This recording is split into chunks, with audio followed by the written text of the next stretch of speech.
নানা হুমকি ধামকির পর ইরানে যৌথ হামলা চালালো ইসরায়েল ও যুক্তরাষ্ট্র। টার্গেট করে দেশটির সর্বোচ্চ নেতা আয়াতুল্লাহ আল খামেনি আর প্রেসিডেন্ট মাসুদ পেজেশকিয়ানের কার্যালয়ে মিসাইল ছোড়া হয়।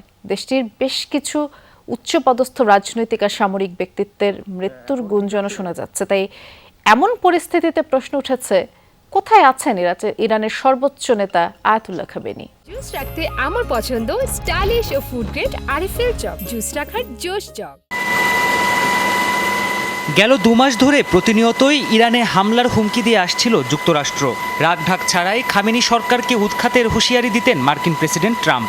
শনিবার ব্যাপক পরিসরে ইরানে হামলার পর তাই প্রশ্ন জাগে, কোথায় আছেন ইরানের সর্বোচ্চ নেতা Ayatollah Ali Khamenei?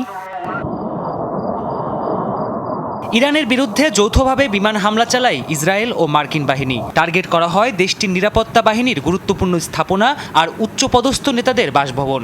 Ali Khamenei আর প্রেসিডেন্টের কার্যালয়ের সামনে একাধিক মিসাইল হামলা হয়। এতে খামেনির বাসভবন পুরোপুরি ধ্বংস হয়েছে বলে দাবি করেছে ইসরায়েলি গণমাধ্যম চ্যানেল 12।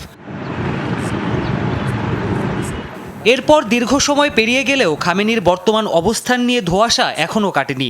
ইরানি কর্মকর্তাদের বরাতে বার্তা সংস্থা রয়টার্স জানিয়েছে, হামলার সময় তেহরানেই ছিলেন না তাদের সর্বোচ্চ নেতা। হামলার শঙ্কায় আগেভাগেই তাকে অন্যত্র সরিয়ে নিয়ে যায় ইরানের নিরাপত্তা বাহিনী। তবে এ বিষয়ে আর বিস্তারিত কিছু জানাননি তারা। খামেনি ছাড়াও ইরানের প্রেসিডেন্ট মাসুদ পেজেশকিয়ান আর আলী লারিজানি সহ বেশ কিছু উচ্চপদস্থ নেতা আর আইআরজিসি কর্মকর্তাকে টার্গেট করে ইসরায়েল যুক্তরাষ্ট্রের সেনারা। তবে গুরুত্বপূর্ণ বেশিরভাগ নেতাদেরই সুরক্ষিত গোপন স্থানে সরিয়ে নিয়ে যাওয়া হয়।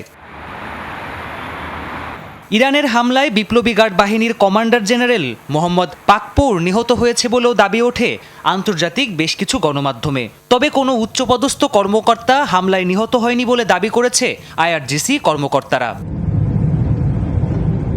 প্রাণপ্রতিম কুণ্ডু, যমুনা নিউজ।